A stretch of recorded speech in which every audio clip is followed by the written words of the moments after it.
설교 시간 때에 설교 제목이 우리를 위하시지 않는 하나님에 대해서 말씀했었습니다. 기억이 나십니까?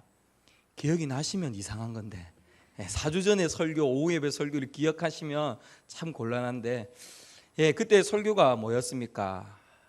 나를 위하여서 새긴 우상을 만들지 말라 하는 말씀을 가지고 우리가 내가 하나님을 위해서 존재하고 있지 하나님이 우리를 위하여서 계시지 않는다 하는 제목으로 설교를 했었습니다. 근데 오늘 설교 제목이 무엇입니까? 우리를 위하시는 하나님. 한 4주 만에 하나님이 조금 바뀌셨습니까? 아니면 설교자가 조금 바뀌었습니까? 다른 거는 바뀐 게 없습니다. 성경의 진리는 지금 변함이 없는데 무엇을 말씀하는 거냐면 오늘 말씀은 지금 은혜에 대한 말씀을 하고자 하는 겁니다. 지금 4주 전에 우리를 위하시지 않는 하나님에 대해서 설교할 때는 하나님이 어떤 분이시고 그 하나님 우리가 어떻게 섬겨야 되는지 그 하나님 어떤 분으로 여겨야 되는지에 대해서 설교했다면 오늘 말씀드리고자 하는 것, 우리를 위하시는 하나님은 도대체 무엇을 말씀하고자 하는 거냐면 은혜에 대한 말씀을 지금 하고자 하는 겁니다. 우리가 받은 은혜 가운데 가장 큰 은혜, 대표적인 은혜가 무엇이 있습니까? 구원의 은혜입니다. 구원의 은혜. 우리가 구원의 은혜를 받았습니다. 내가 구원받을 만한 어떤 특별히 조금이라도 내가 구원받을 만한 어떤 조건을 갖추었거나 구원받을 만한 하나님의 눈에 조금이라도 띄어서 구원의 큰 은혜를 받을 만한 어떤 이유나 조건을 가진 게 있습니까? 없습니까? 아무것도 없습니다. 이것을 뭐라 하면 전적인 하나님의 은혜라고 합니다. 은혜 자체가 무엇을 말하는 겁니까? 받을 자격이 없는 자에게 주신 하나님의 호의입니다. 무엇이 없는 자요? 받을 자격이 없는 자에게 주시는 게 은혜입니다. 그러니까 우리를 위하시는 하나님에 대한 설교는 지금 은혜에 대한 설교입니다. 아무런 자격이 없습니다. 내가 하나님을 위해서 존재하고 있기에 하나님 나를 통해서 영광 받으셔야 될 저 높고 위대하신 하나님이시기에 내가 그 높고 위대하신 하나님으로부터 구원의 은혜, 사랑과 놀라운 그 복의 그 은혜를 받을 자격이 있다는 겁니까? 없다는 겁니까? 없는 가운데 우리가 받았다는 겁니다. 하나님의 존재, 또 나의 존재의 본질이 바뀐 게 아닙니다. 근데 하나님은 자격이 없는 나에게 구원의 은혜를 주시는 겁니다. 오늘 성경 본문을 한번 들어가 봅시다. 오늘 본문인 로마서 8장 31절에서 39절의 말씀은 지금 로마서 8장을 요약하고 있습니다. 그리고 로마서 8장은 무엇을 요약하고 있느냐면 로마서 1장에서 8장의 말씀을 요약하고 있는 게 로마서 8장입니다. 로마서 지금 1장에서 8장까지의 말씀 가운데 어떤 말씀이 나오고 있습니까? 복음의 핵심들이 나오고 있죠. 복음의 핵심들. 우리가 어떤 상태에 있는 자들인가, 얼마나 큰 죄인들인가 하는 것, 이 죄를 위하여서 예수 그리스도께서 십자가 보혈의 은혜로 우리를 구원하여 주셨다는 것, 또 그 구원의 은혜, 그 십자가의 은혜를 믿는 자에게 구원을 주신다는 것과 또 우리에게 성령을 통해서 성화를 허락해 주셨다는 말씀이 1장에서 8장까지 나오고 있습니다. 그러니까 이 8장의 말씀에서는 우리의 구원이 어떻게 이루어졌고 우리 구원의 사역이 얼마나 위대한 것인지, 얼마나 위대하신 하나님 우리에게 이 놀라운 구원을 허락해 주셨는가 하는 것을 말씀하고 있습니다. 그리고 그 말씀을 요약하면서 오늘 무엇을 말씀합니까? 우리에게 구원이 보장되어 있다. 우리에게 구원이 확실히 안전하게 보장되어 있다. 그 승리가 보장되어 있다 하는 것을 말씀하고 있습니다. 여러분, 우리의 구원의 확실성, 우리의 승리의 보장이 도대체 어디에 근거라고 있습니까? 이 질문을 먼저 해봅시다. 내가 구원받는다 하는 것은 어디에 근거하고 있습니까? 내가 무엇을 믿기 때문에 구원을 받습니까? 예수님의 십자가입니다. 예수님을 믿기 때문입니다. 그러니까 내가 구원받는 것의 근거는 예수님입니다. 예수님의 십자가 때문에 내가 구원받습니다. 자, 그러면 내 구원이 취소되거나 내 구원이 바뀌거나 하지 않는 이 확실성은 도대체 어디에 근거하고 있습니까? 내가 구원받는다, 내가 이제 지옥에 가지 않고 천국 가는 천국 백성이 되었다는 것은 예수님의 십자가에 근거하고 있으면 내 구원이 변하지 않는다, 내 구원은 확실하다 하는 이것은 어디에 근거하고 있습니까? 혹시 내가 믿음 생활을 잘하는 것, 혹시 내가 하나님 앞에 잘 섬기는 것, 거기에 내 구원의 확실성이 보장되어 있습니까? 근거가 거기에 있습니까? 그렇지 않다는 겁니다. 어디에 있습니까? 그건 역시도 예수님의 십자가의 그 확실성의 근거가 거기 있다는 겁니다. 우리는 은혜로 구원받았습니다. 이것이 하나님의 전적인 은혜로 그리스도의 그 크신 십자가 사랑으로 구원받았다는 사실을 우리는 인정하고 곧잘 믿습니다. 이것이 우리의 신앙이죠. 그리고 이제 살게 되면서 신앙생활을 하면서 구원받은 이후의 삶을 어떻게 살고 있느냐 하는 겁니다. 구원은 은혜로 받았지만 승리하는 삶, 하나님의 인도를 받는 삶, 하나님의 은혜를 누리는 삶은 혹시 그것도 내 어떤 노력으로, 내 어떤 능력으로 이것을 누릴 수 있다고 생각하면 안 된다는 겁니다. 내 노력, 내 힘, 내 경건의 능력으로 하나님의 인도를 더 받고 덜 받고가 결정되는 게 아니라는 겁니다. 어디에 그것의 근거와 확실성이 있다는 겁니까? 예수 그리스도의 십자가의 그 근거와 확실성이 있다는 겁니다. 우리는 생각할 때가 있죠. 내가 요즘에 새벽 기도를 조금 덜해서, 내가 요즘에 전도를 좀 덜해서, 내가 요즘에 조금 교회와 멀어져 있어서 하나님의 은혜를 덜 받고 있는 건 아닌가. 휴가시죠?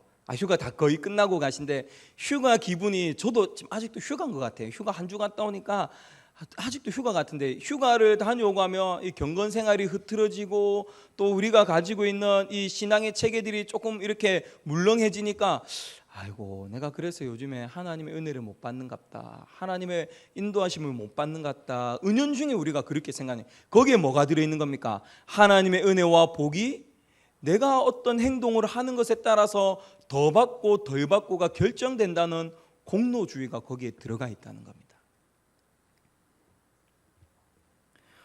오늘 함께 나눌 말씀의 요점이 이겁니다.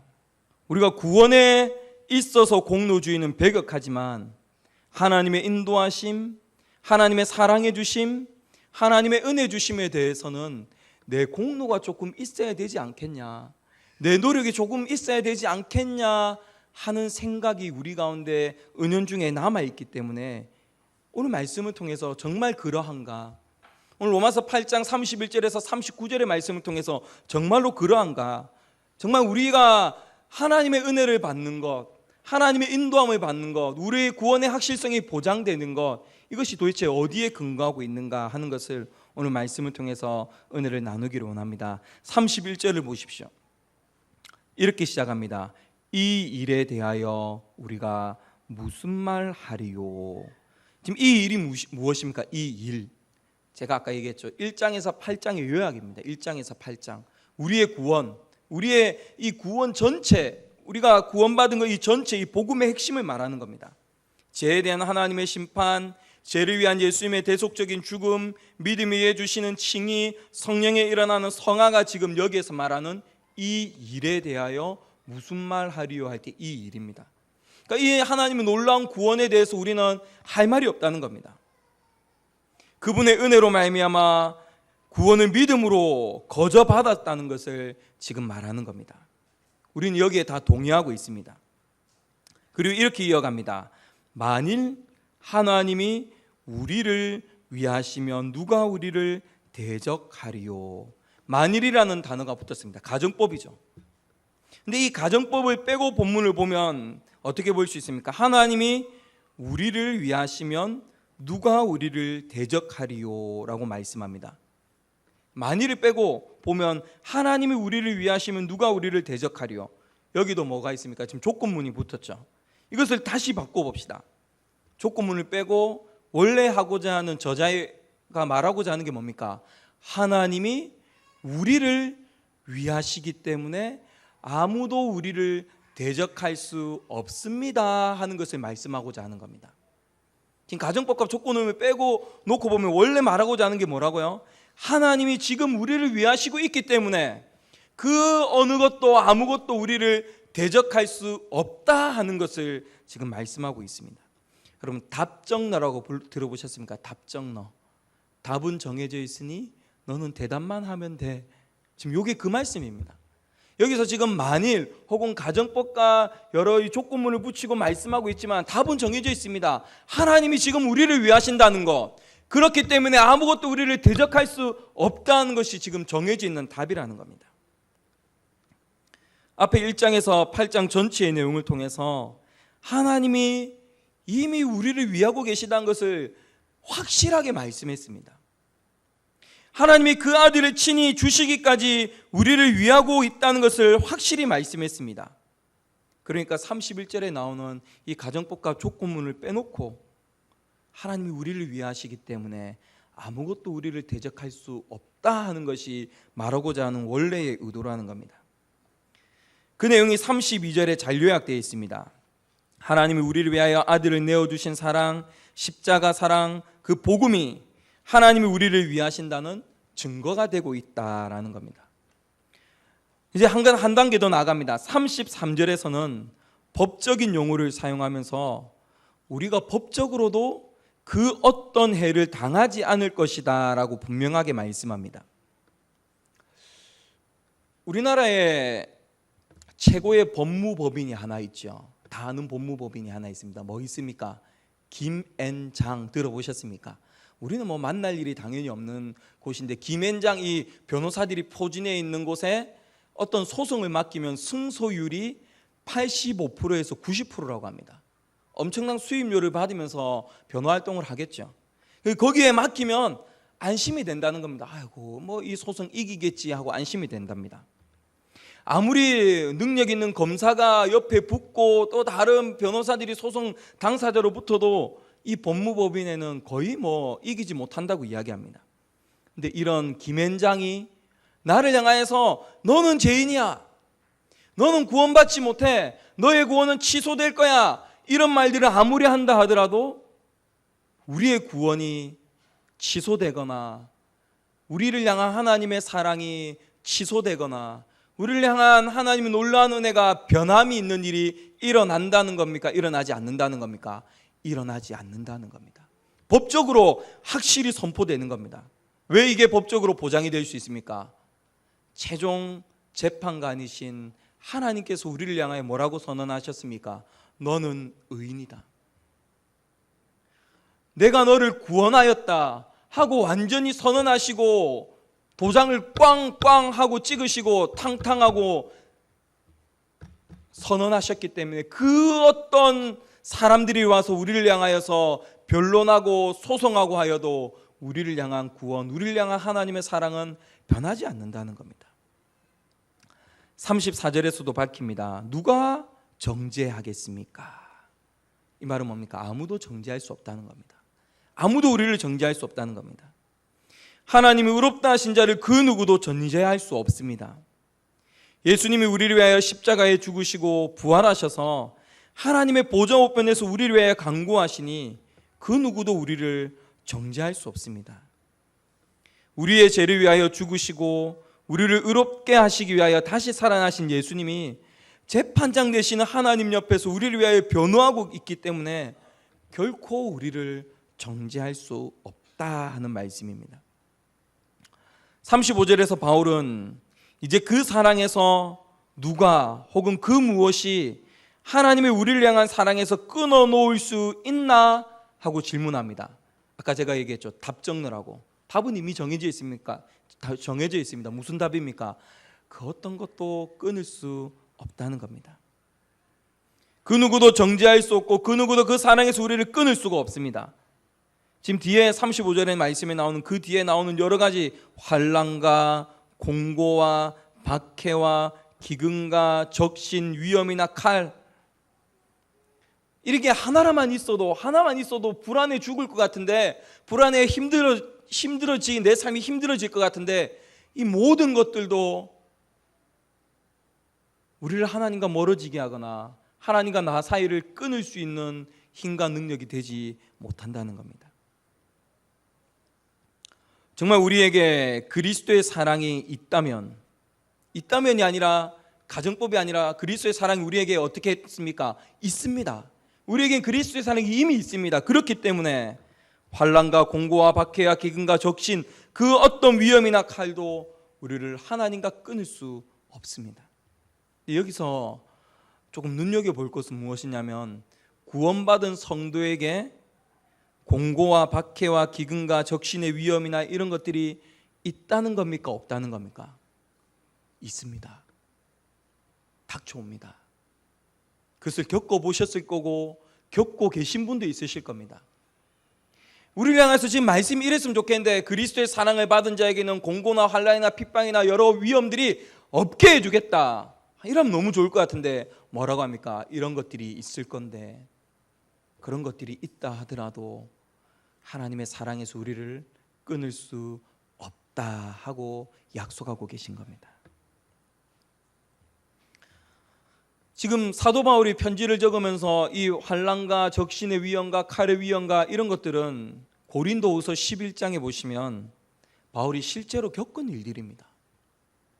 바울이 실제로 하나님을 위하여서, 사명을 위하여서 살아갈 때에 지금 공고와 환난과 핍박과 적신의 위험과 칼의 위협들을 바울은 끊임없이 겪었습니다. 근데 그 경험 가운데 나온 답이 뭡니까? 끊을 수 없다는 겁니다. 하나님의 사랑에서 이것들이 끊어낼 수 없다는 겁니다.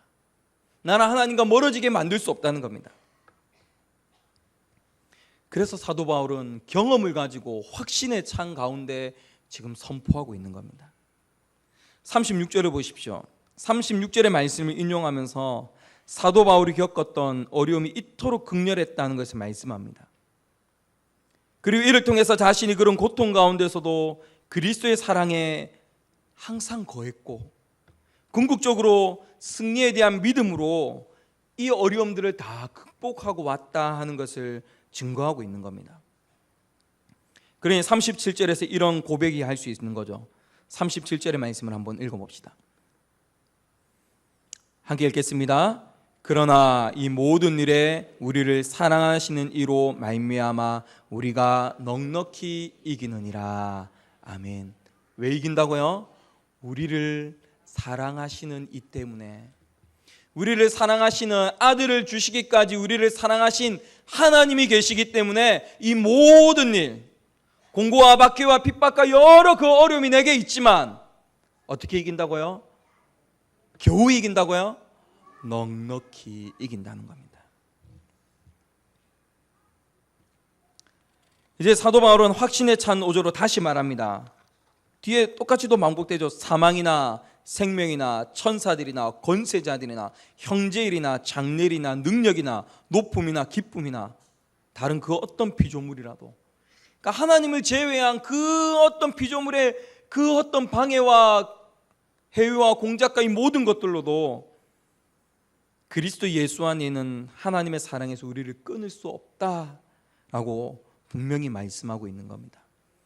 그래서 논리나 이론이 아닙니다. 지금 이 로마서 말씀을 읽어보면 왜 이래 딱딱하노, 왜 이래 힘드노, 왜 이래 논리적으로 나 힘들게 하노 라고 말하지만, 이건 사도 바울이 논리로 쓴 게 아닙니다. 경험입니다. 체험한 신앙입니다.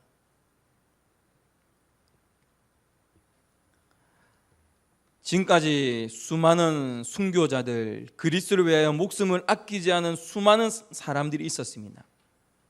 그리스도를 위하여 그 수고와 그리스도를 위하여 그 핍박과 그리스도를 위하여 목숨까지도 내어놓는 그 많은 사람들, 어떻게 그럴 수 있었을까요? 이 확신이 있었기 때문입니다. 이 은혜에 대한 확신이 있었기 때문입니다. 우리의 믿음은 어떤 믿음입니까? 우리의 확신은 어떤 확신을 가지고 있습니까? 다시 한번 말씀드립니다. 우리에게 아들을 주시기까지 우리를 사랑하신 하나님 아버지께서는 우리의 구원의 확실성과 또 보장과 이 모든 것, 변하지 않는다는 것, 그리고 우리를 끝까지 붙들고 사랑하신다는 것, 그것은 변함이 없습니다. 이 은혜는 내가 어떤 상태에 따라서 변하고 말고가 결정되는 게 아니라는 겁니다.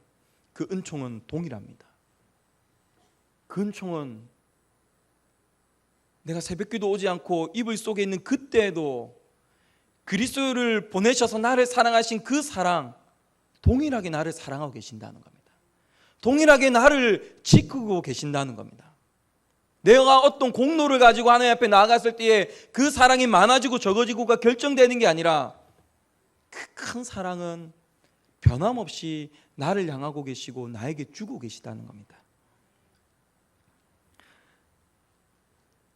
사랑하는 성도 여러분, 지금 우리는 그 사랑과 그 은혜와 그 간신 가운데 살아가고 있습니다.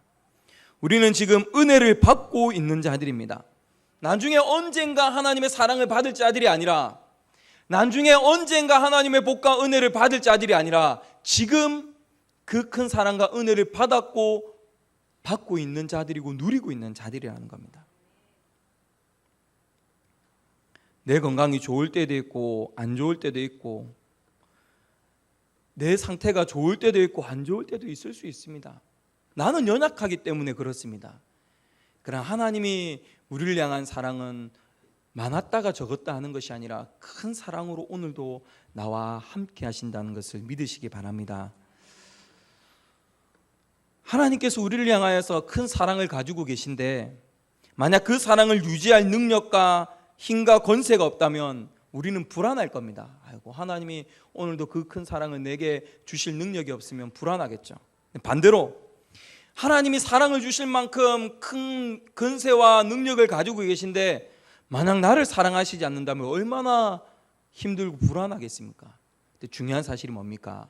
하나님께서 그렇게 높고 위대하시고 큰 힘과 능력과 권세를 가지고 계신데 또 어떻게 하고 계시다고요? 나를 사랑하신다는 겁니다. 나를 사랑하시는데 그 하나님이, 그 사랑하신 하나님이 나에게 사랑을 언제든지 주실 수 있는 큰 힘과 능력과 권세를 가지고 계신 하나님이시라는 겁니다. 확실합니다. 지금 우리는 불안한 세대를 살아가고 있죠. 고용이 불안한 세대를 살아가고 있고 안전이 불안한 세대를 살아가고 있습니다. 노후가 불안한 시대를 살아가고 있습니다. 그 어려운 가운데 우리가 살아가지만 우리가 불안해하거나 낙심하지 않을 수 있는 근거는 무엇입니까? 하나님이 우리를 위하신다 하는 겁니다. 지금 은혜에 대한 말씀입니다. 하나님이 우리를 위하시니 은혜가 우리 가운데 확실히 있다는 겁니다. 그렇기에 그 어떤 어려움, 이 불안함, 여러 어려움들이 우리 가운데 닥쳐올지라도 우리는 넉넉히 이기는 성도들임을 믿으시기 바랍니다. 그 은혜를 오늘도 내게 있다는 거, 언젠가 주실 은혜가 아니라 지금 내게 있다는 것을 확신하시고 그 은혜 가운데 살아가시는 우리 하늘생교회 성도님들이 다 되시기를 예수님의 이름으로 축복합니다. 함께 한번 말씀을 생각하면서 찬양합시다.